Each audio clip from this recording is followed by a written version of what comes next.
পুরনো শত্রুতা ও এলাকায় আধিপত্য বিস্তারের লড়াইকে কেন্দ্র করে তৃণমূল কংগ্রেসের দুই গোষ্ঠীর মধ্যে ব্যাপক সংঘর্ষের ঘটনা ঘটল হাওড়ার জগৎবল্লভপুর বিধানসভা কেন্দ্রের বেগড়িয়া অঞ্চলে। স্থানীয় সূত্রে জানা যায়, এলাকায় এক পক্ষের একচেটিয়া দাপট নিয়ে দীর্ঘদিন ধরে দুই গোষ্ঠীর মধ্যে চাপা ক্ষোভ ও উত্তেজনা বাড়ছিল। সেই রেষারেষির জেরেই মঙ্গলবার রাতে এক পক্ষ অপর পক্ষের ওপর আচমকা হামলা চালায়। ঘটনায় এক তৃণমূল কর্মী ও তার ছেলে বেধড়ক মারধরের শিকার হন এবং তাদের মাথা ফাটিয়ে দেয়া হয় বলেই অভিযোগ। রক্তাক্ত অবস্থায় আহত বাবা ও ছেলেকে উদ্ধার করে ডোমজুর গ্রামীণ হাসপাতালে ভর্তি করা হয়েছে। ঘটনার পর এলাকায় উত্তেজনা ছড়ালে পরিস্থিতি নিয়ন্ত্রণে ঘটনাস্থলে পৌঁছায় পুলিশ। গোটা ঘটনার তদন্ত শুরু করেছে প্রশাসন। খবরের দিকে নজর রাখি, তৃণমূলের দুই গোষ্ঠীর সংঘর্ষের রণক্ষেত্রে চেহারা নিল জগৎবল্লভপুর। রক্তাক্ত বাবা ও ছেলে, পুরনো শত্রুতা ও এলাকায় আধিপত্য বিস্তারের লড়াইকে কেন্দ্র করে তৃণমূল কংগ্রেসের দুই গোষ্ঠীর মধ্যে ব্যাপক সংঘর্ষের ঘটনা ঘটল হাওড়ার জগৎবল্লভপুর বিধানসভা কেন্দ্রের বেগড়িয়া অঞ্চলে। স্থানীয় সূত্রে জানা যায়, এলাকায় এক পক্ষের একচেটিয়া দাপট নিয়ে দীর্ঘদিন ধরেই দুই গোষ্ঠীর মধ্যে চাপা ক্ষোভ ও উত্তেজনা বাড়ছিল। সেই রেষারেষির জেরেই মঙ্গলবার রাতে এক পক্ষ অপর পক্ষের ওপর আচমকা হামলা চালায়। ঘটনায় এক তৃণমূল কর্মী ও তার ছেলে বেধড়ক মারধরের শিকার হন এবং তাদের মাথা ফাটিয়ে দেওয়া হয় বলেই অভিযোগ। রক্তাক্ত অবস্থায় আহত বাবা ও ছেলেকে উদ্ধার করে ডোমজুর গ্রামীণ হাসপাতালে ভর্তি করা হয়েছে। ঘটনার পর এলাকায় উত্তেজনা ছড়ালে পরিস্থিতি নিয়ন্ত্রণে ঘটনাস্থলে পৌঁছায় পুলিশ। গোটা ঘটনার তদন্ত শুরু করেছে প্রশাসন। এ বিষয়ে বিস্তারিত জানবো। টেলিফোন লাইনে রয়েছে আমাদের প্রতিনিধি সৌরভ সর্দার। সৌরভ, বর্তমানে আহত বাবা ছেলের শারীরিক অবস্থা কেমন এবং অভিযুক্তদের গ্রেফতার করেছে কি পুলিশ? দেখো প্রিয়া, একেবারেই বলে রাখি, এই যে তৃণমূলের গোষ্ঠীদ্বন্দ্ব এবং এর ফলে একটা মারামারি, তাতে করে বাবা এবং ছেলে দুজনারই মাথা ফেটে যায় একেবারে।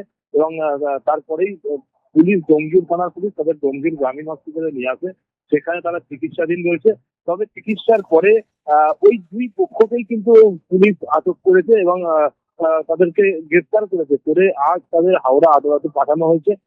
এবং আরো যে বিষয়টা জানা যাচ্ছে যে দীর্ঘদিন ধরে তৃণমূলের সক্রিয় কর্মী হিসাবে পরিচিত ছিলেন এবং তৃণমূল ক্ষমতায় থাকাকালীন একেবারে এই গোষ্ঠী একেবারে দাপিয়ে বেরিয়েছে এবং সেখান থেকেই একটা পুরানো শত্রুতার ছেড়ে এই সংঘর্ষে, যেমনটা জানা যাচ্ছে বেগড়ি, ডোমজুরের বেগড়ি চুনিরমাঠ এলাকা, সেখানে প্রথমে তার ছেলে দাঁড়িয়েছিল এবং তাকে লক্ষ্য করে ও অপর গোষ্ঠীর বেশ কয়েকজন মারধর শুরু করে।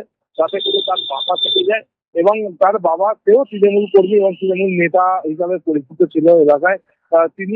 তিনি যখন আসেন তাকে বাঁচাতে, কিন্তু তারপরেই বাবাকেও বেধড়ক মারধর করে মাথা ফাটিয়ে দেওয়া হয় এবং তারপরেই দুই গোষ্ঠীর একেবারে প্রচুর কর্মীরা আসেন। দুই গোষ্ঠীর মধ্যে একটা সংঘর্ষ শুরু হয়। ঘটনাস্থলে তড়িঘড়ি ডোমজুর থানার পুলিশ, র্যাব পৌঁছে লাঠি উঁচিয়ে একেবারে যারা এই যে ঝামেলাকারী দুই গোষ্ঠীর লোককে একেবারে লাঠি উঁচিয়ে ছত্রভঙ্গ করে দেয়। তারপরে যারা আহত ব্যক্তি, সেই আহত ব্যক্তিদের ডোমজুর গ্রামীণ হসপিটালে নিয়ে আসে। যেটা জানা যাচ্ছে যে রাজ্যে পালাবদল হয়েছে, বিজেপি সরকার ক্ষমতায় এসছে। এই বিজেপি সরকার ক্ষমতা আসার পরেই এই যে পুরনো ক্ষোভ বা পুরনো শত্রুতা, তাই নিয়ে কিন্তু বিভিন্ন জায়গায় একটা ঝামেলার সৃষ্টি হচ্ছে। তেমনটা কিন্তু আজও ডোমজুরের বেগড়ি এলাকায় এই ঘটনা ঘটে এবং দু পক্ষকেই কিন্তু পুলিশ গ্রেফতার করে। আজ তাদের হাওড়া আদালতে তোলা হয়েছে। প্রিয়া, বেশ, ধন্যবাদ সৌরভ। পুরনো শত্রুতা ও এলাকায় আধিপত্য বিস্তারের লড়াইকে কেন্দ্র করে তৃণমূল কংগ্রেসের দুই গোষ্ঠীর মধ্যে ব্যাপক সংঘর্ষের ঘটনা ঘটল হাওড়ার জগৎবল্লভপুর বিধানসভা কেন্দ্রের বেগড়ি অঞ্চলে।